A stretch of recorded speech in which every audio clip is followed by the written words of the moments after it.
Catalina revealed that she had been drugged twice by Sebastian, Sylvia's husband, who then took advantage of her while she was barely conscious. To make matters worse, he wasn't alone. Another man, Danilo, a bank security guard, was also involved. Hello, and welcome to our channel. Today, we're diving into another chilling true story from around the world. This time, our story takes us to Sukhothai, Thailand, a tale that's a little wild and unexpected, yet undeniably fascinating. It's about the complicated love of a father for his daughter, a story intertwined with heartbreak, societal judgment, and the relentless whispers of nosy neighbors. As if that wasn't enough, there are instigators in the mix, stirring up even more chaos. Stick with us as we unravel this twisted tale, which includes a host of characters and a plot that might just leave you shaking your head. This case has everything: drama, unexpected twists, and a storyline that's as unbelievable as it is intriguing. So, what's the full story? Let's dive deeper and break it all down.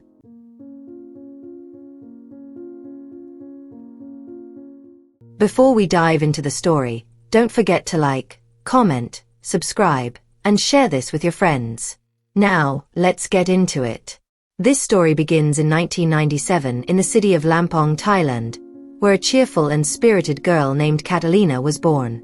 She was an only child, and her world turned upside down when her mother passed away when she was just 11 years old.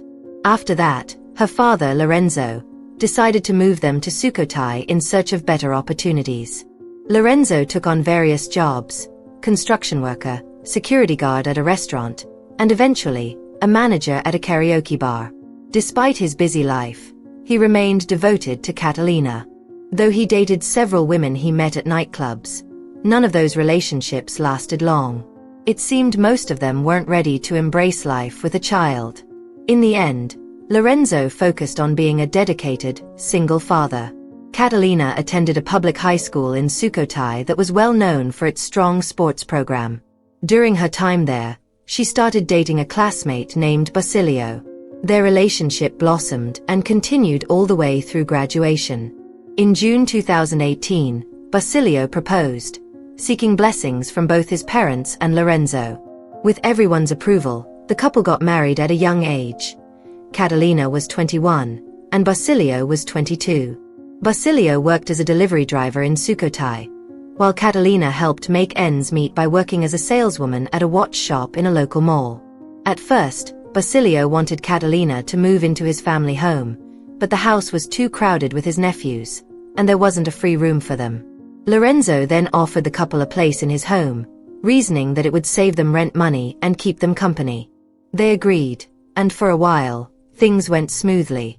However, a few months into their marriage, tensions began to rise. Basilio grew possessive, particularly about Catalina's appearance. Her job at the mall required her to wear makeup and dress attractively to appeal to customers, but this didn't sit well with Basilio.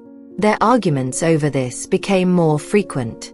By October 2018, Basilio started growing close to a neighbor named Sylvia, and he didn't hide it.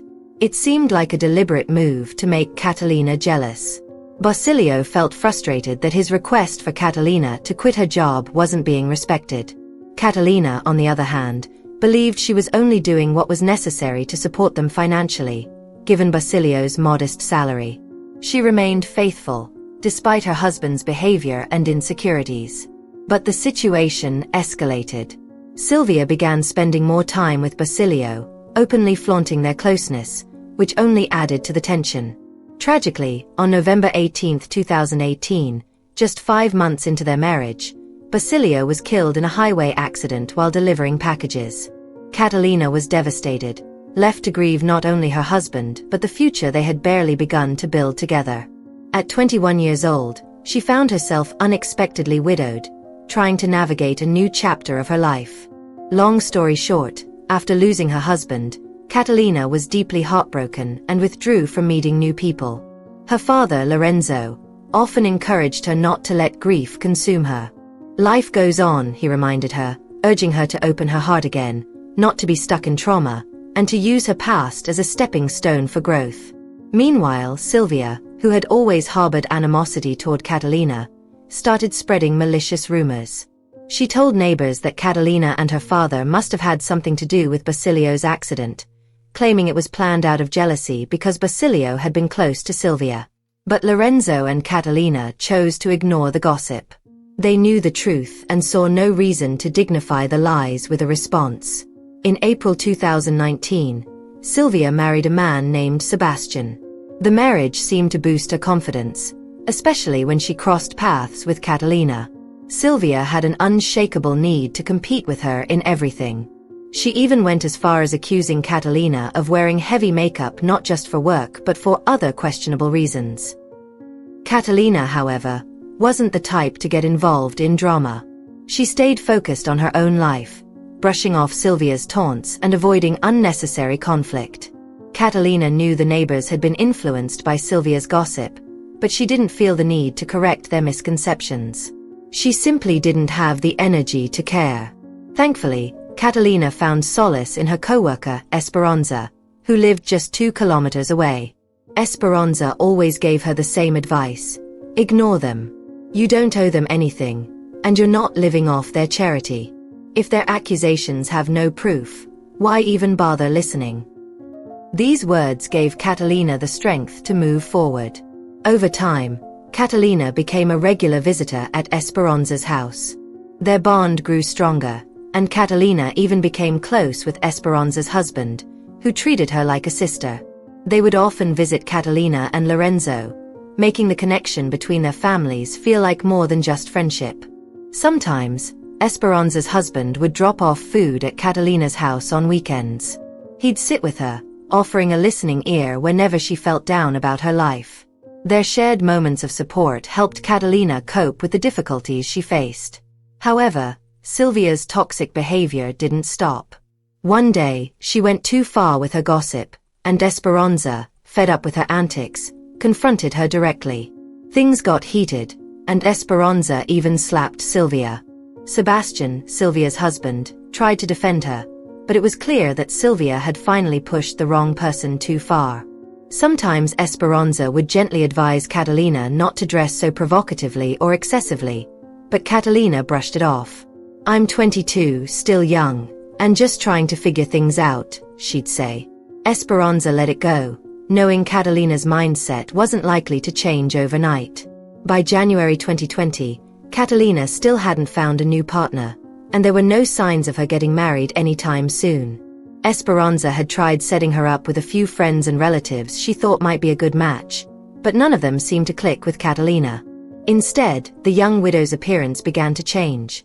She was gaining weight, and neighbors started whispering that she looked pregnant. As usual, Silvia was at the center of the gossip, stirring the pot. She went around accusing Catalina of inappropriate behavior, even suggesting her father, Lorenzo, might be the cause of her condition. The rumors were relentless and cruel. Eventually, Catalina confided in Esperanza, admitting she was indeed 5 months pregnant.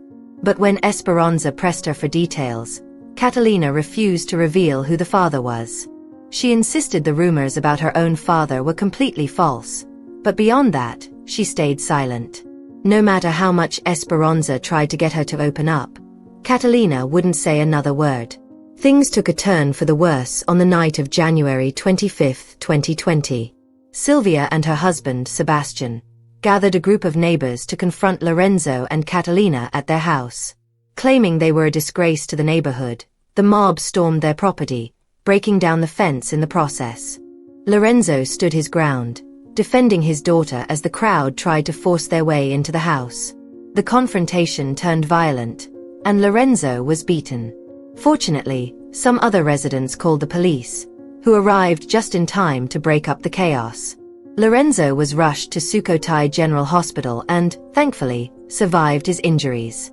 In early February 2020, Esperanza couldn't shake the feeling that Catalina was hiding something about her pregnancy.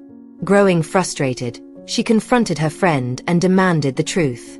Catalina broke down in tears but still wouldn't name the father.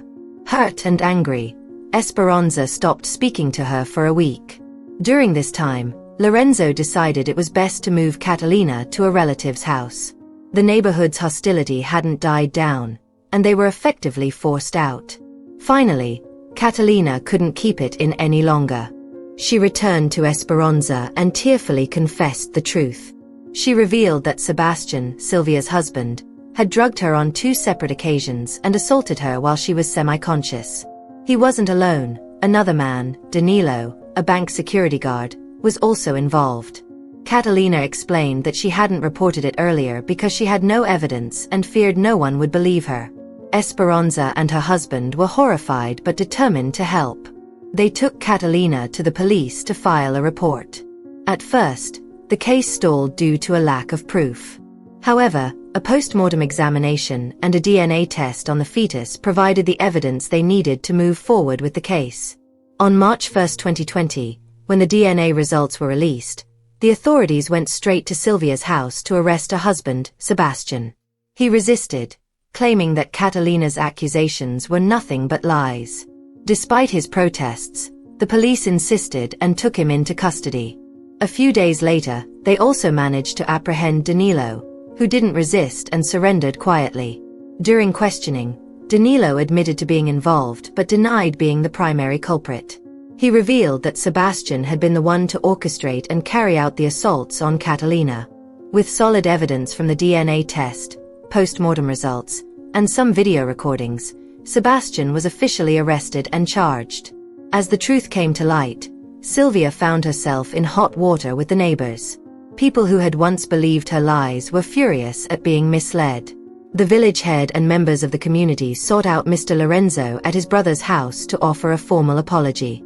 They admitted they'd been wrong to judge him and Catalina, having been manipulated by Sylvia's false stories. The situation quickly turned against Sylvia and her family. The neighbors, enraged by the chaos she and Sebastian had caused, began targeting her. On the night of March 12, 2020, Sylvia's house was set on fire by angry residents. She, along with her parents, was forced to flee and seek refuge at the nearest police station. Fearing further retaliation, they escaped to the Lamphun area. However, Sylvia couldn't evade justice for long. 2 days later, she was arrested and brought back to Sukhothai after Mr. Lorenzo filed a report accusing her of public deception that led to his injury and the neighborhood's unrest. Meanwhile, the full story of what happened to Catalina began to surface. It turned out that she and Danilo had worked in the same building at the Sukhothai shopping center. While Catalina had tried to keep an open heart, Danilo, who was married, seemed to have only been toying with her emotions. Danilo was also friends with Sebastian, Sylvia's husband, who secretly harbored feelings for Catalina. In late July 2019, Sebastian convinced Danilo to help him by offering him money. Danilo agreed and drugged Catalina, taking her to a hotel that Sebastian had arranged. This horrific act happened twice, leaving Catalina terrified and powerless. Sebastian further threatened her, warning that he would harm Mr. Lorenzo if she dared to report what had happened. This fear kept Catalina silent for months, enduring the pain and shame until the truth finally came out. At the Sukhothai High Court trial in June 2020, Danilo turned out to be surprisingly cooperative. He confessed to everything he had done and even provided photos and video footage showing Sebastian committing the despicable acts against Catalina in bed. Hotel surveillance footage also showed the two men bringing Catalina in, but Danilo insisted that he had never touched her. Sebastian, on the other hand, was mostly silent during the trial, letting his lawyer speak on his behalf. He claimed he was drunk that night and unaware of his actions. However, the video evidence told a different story, clearly showing Sebastian in full control of himself and fully aware of what he was doing. Danilo also testified that Sebastian wasn't drunk at all. On July 18, 2020, the court reached its decision. Sebastian was found guilty of assaulting Catalina. The 28-year-old was sentenced to 12 years in prison without the possibility of early release. Danilo was also found guilty for his role in drugging Catalina and bringing her to Sebastian. At 27 years old, he was sentenced to 6 years in prison, with the possibility of parole after serving at least 4 years. A month later, Sylvia faced trial in the same court for spreading false rumors and defamation. Witnesses included neighbors, as well as Catalina's friends, Esperanza and her husband. Sylvia couldn't defend herself when the evidence piled up against her.